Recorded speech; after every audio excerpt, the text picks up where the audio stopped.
System on.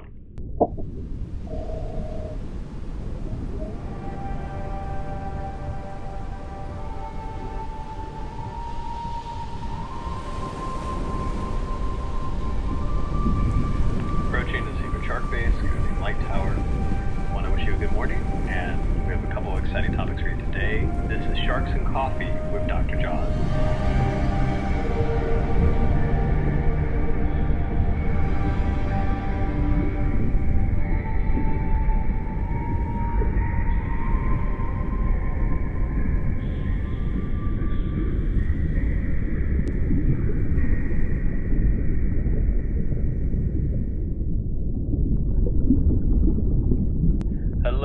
Hello. Welcome back to another episode of Sharks and Coffee. I'm your host, Dr. Jaws. Whee! Let's get started on the Sand Devil. Woo! And that's gonna maybe not be as exciting as I thought, because it's a mysterious shark. Not many people really know that much about it, so there's not that much information out there as of yet.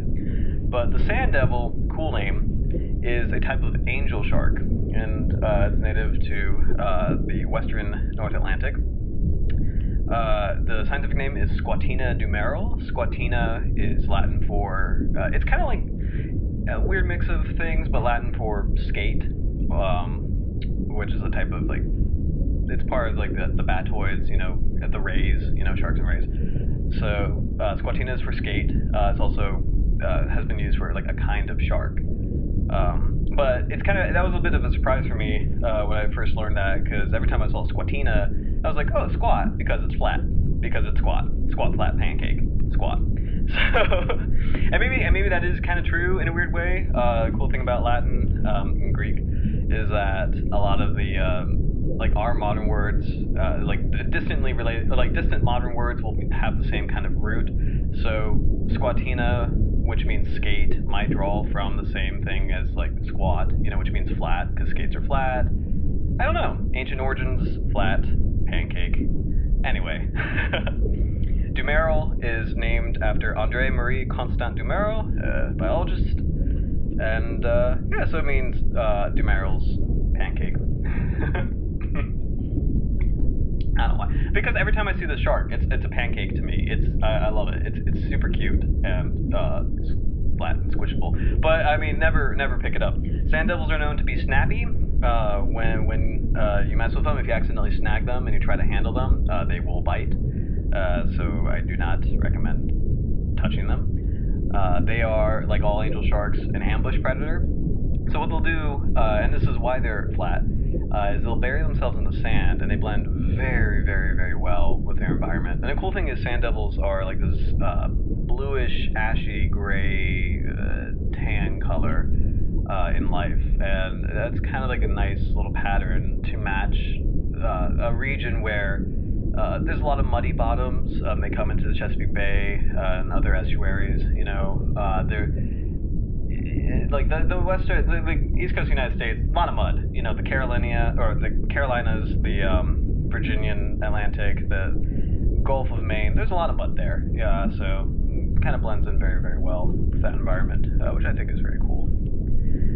But yeah, mysterious species. The IUCN classifies it as data deficient, meaning we just don't know a lot about it to recommend a conservation measure. And it's weird why. I'm curious about why that is, because they are accidentally caught in some of the surveys, like either like commercial fishing or the actual scientific research surveys. You'll get the occasional sand devil. It's a very rare experience.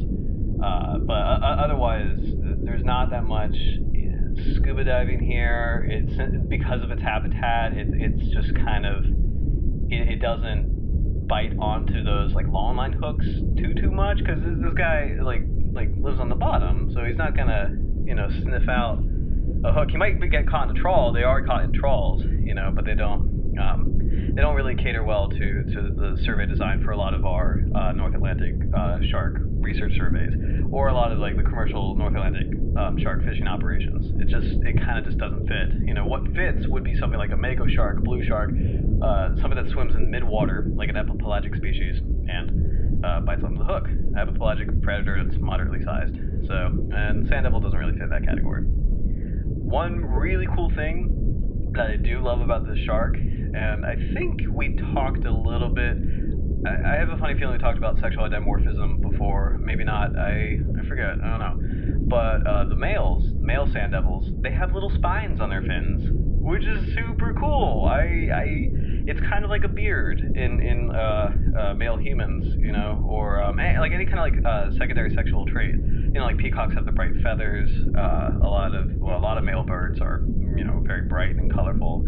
It's kind of like a fine display of health. Or like deer have antlers, you know, for combat. Is it yeah, combat, whatever. That sounds really weird. I'm sorry. Hold on, tangent. Deers do not conduct combat. I'm just fighting, rivalry. Combat's not the right word. You know what I mean. Bucks, just bucking each other. Anyway. But sand devils, yeah, sand devils have little spines. Like male boy sand devils have little spines. Which is super cute. It's kind of like a fun way of saying like, oh wow, you know, it's a secondary sexual characteristic. It's a part of shark sexuality, which is a very weird topic to kind of think about.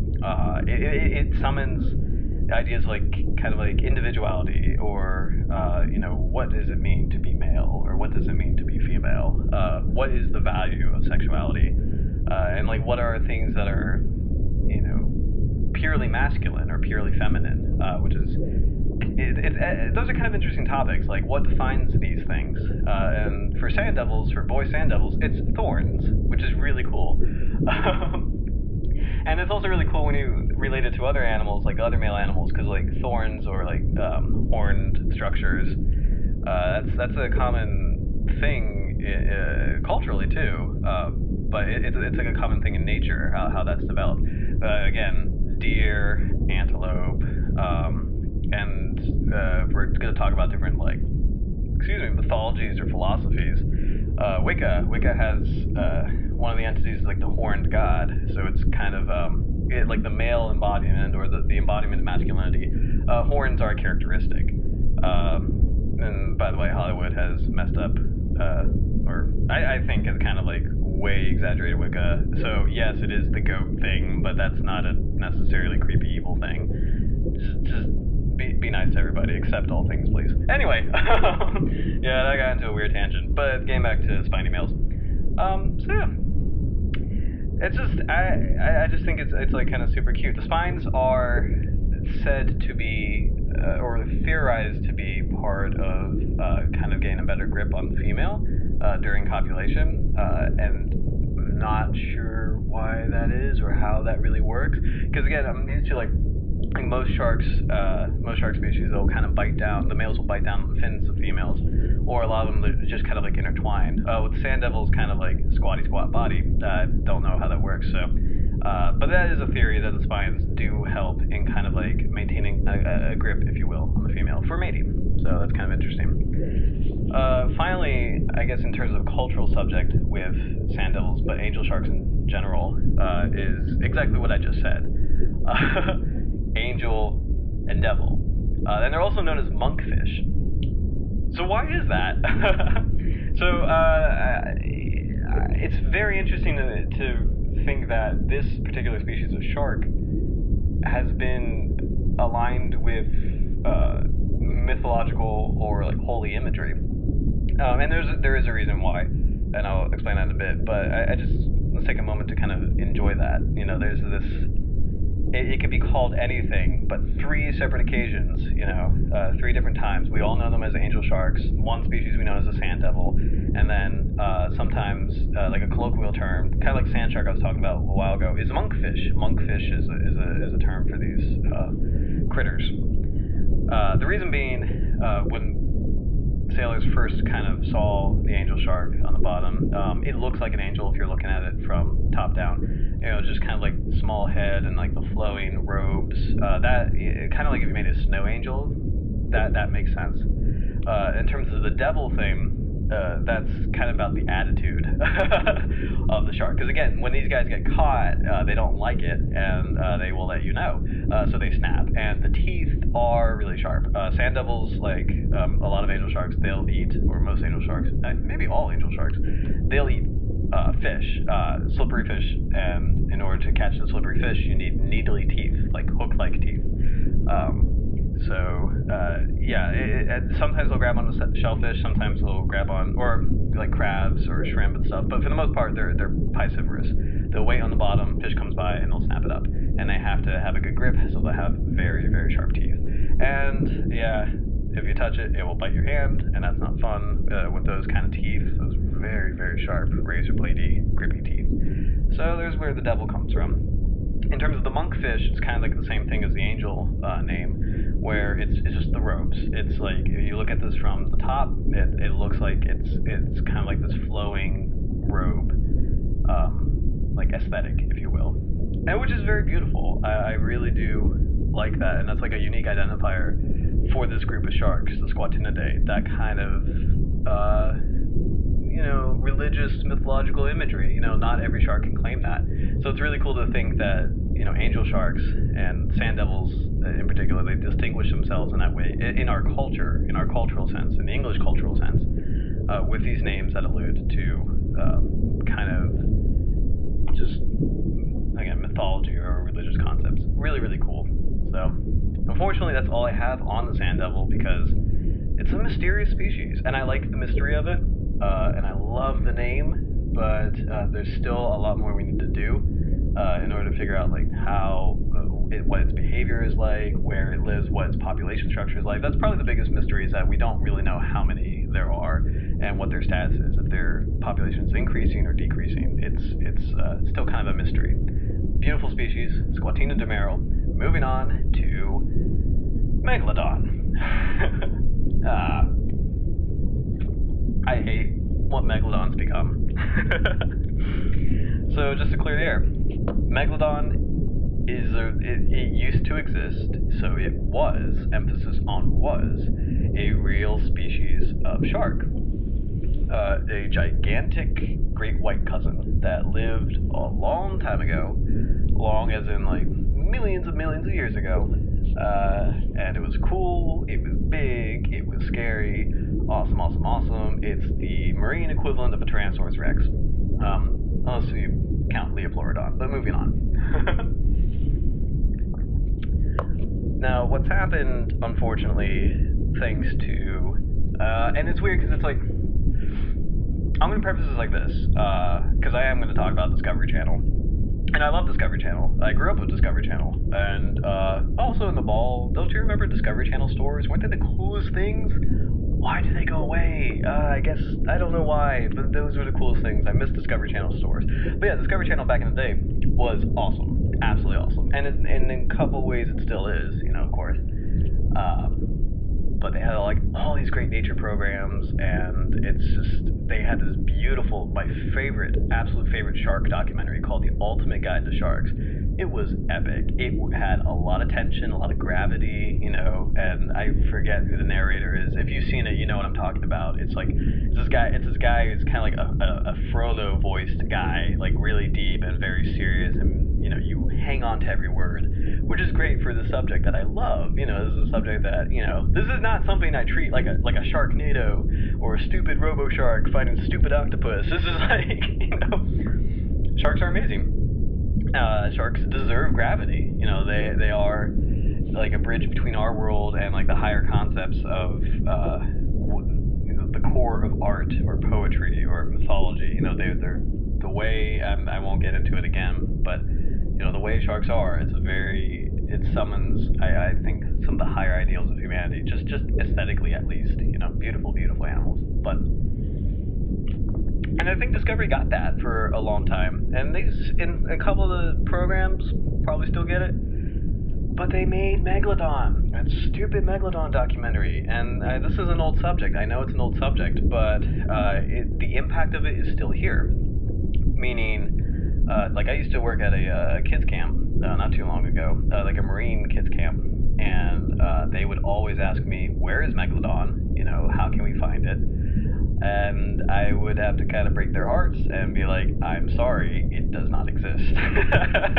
So, yeah, but it is a subject that kind of gets me really riled up, because the documentary that they made, or quotation marks documentary that they made. It was a very well, it wasn't great, but like it was a slightly convincing affair where they had CGI and like a fake scientist and all this build up for the case, like building up the case for Megalodon existing and where is it, and it lives in like a trench or something, I don't know. And then at the end of the documentary, at the end of like about like, you know, half an hour of really trying to sell you that, oh my god, Megalodon is here and he saw this and they're doing this research and it went on this sonar, you know. After like a long time convincing you of that, at the end of the documentary, teeny tiny letters, this is fake. Disclaimer, none of these events are actually really real. You know, that's not a real scientist. That's some guy who just wants an acting job. Like, it's not real. It's not real. So, yeah, but the problem is, again, the documentary did impact a lot of people. A lot of people took it seriously, and I don't blame them, because, again, it was fairly well produced. But now they think Megalodon exists. And that's a problem, because that's like, it's not the truth. It's a lie. It's not real. And you might think, oh, Zach, let them have their fun, you know, or, oh, Dr. Jaws, my name is totally Dr. Jaws. Just let them have their fun. Yeah, except for the fact that what if these people kind of, you know, it's like the slippery slope thing. I always think about the slippery slope. Like, what if these people want more programs like this? Like, what if these people kind of like are, you know, if we demonstrate that, oh, hey, you know, Megalodon is not real, but we can talk about it and people will believe it, and they want more stuff like this, you know? Because they made a mermaid documentary, they made a dragon documentary, they made a lot of documentaries that, like, are fake, you know, just about fake subjects, you know? But it's like, if you kind of are okay or complacent with things that don't exist, in the context that they do, it's kind of a problem that affects your worldview, even in the teeniest, tiniest way. You know, you might teach your kid, hey, that's a real shark, and then that kid, you know, might grow up thinking it's real, and that might affect weird decisions he'll make, you know, like, oh, I won't buy a boat because I know there's a gigantic shark in the water. Or, like, I don't know, do you know what I'm saying? Like, do you know the point, though, that I'm trying to get to is, like, you know, it might seem like a really small little impact, but, you know, collectively, you know, if we have a lot of people thinking that this thing that does not exist clearly exists, you know, like, it gets to that point of, like, who do you trust, you know, like, I mean, because this is a lie, posing as science, that's another thing, too, because, like, science, in its purest form, which is there 95% of the time, it's a, you know, it's logic, it's how the world works, you know. And then once you start, you know, once you kind of, I feel like if you get duped by this stupid documentary and then believe like all, you know, anything you hear, anything that claims itself to be scientific, you know, I think that kind of creates a scary situation of misinformation. It's not a good situation to be in. So, yeah. Oh my gosh. And it's weird because again, kids, like little kids, you know, who are trying to figure out the world. They are thoroughly convinced that it exists, and it's weird, because like there's one kid in particular. Told him I know there was that little documentary, but it's not a real shark. He was, you know, kind of, it was hilarious, but he was like debating me on the subject and saying, no, I saw it, you know, like no, they said it on TV, you know, like no. I don't think you know. I don't think you know what you're talking about, you know. And like to entertain the idea that thing is still here, given like how much. And I know there's a lot more to learn about the ocean, but like given like how much we've actually found in the sea, like the way we survey, the way we find things, you know, it really is a breach of logic, and I think it's a problem in the long term. So. Megalodon's not real. Please do not entertain anybody saying it's real. It's like the same thing as saying dragons are real. You're just not preparing them for life. I mean, again, I know it sounds really weird, but it's the truth. It's not real. Please don't let your kids believe that.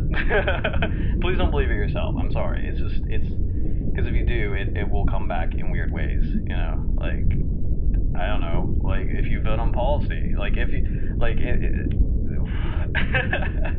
I wish I could think of a more convincing example, but, like, you know, what if there's somebody who thought this was a real scientific thing, and then, you know, realized it's not real, and then later is like, oh, I guess, you know, I can't trust any kind of science. So I'm not gonna help scientific policy alone, because it's way above my head, and I can't tell what's real and what's not, you know. You know what I'm saying? It gets into tricky territory. So that's all I really gotta say about that. It's just, you know, Megalodon's a beautiful specimen. The teeth are really cool, but it is a dead shark. Dead, gone, prehistoric, gone, extinct, goodbye. Anyway, yeah, that was a little somber.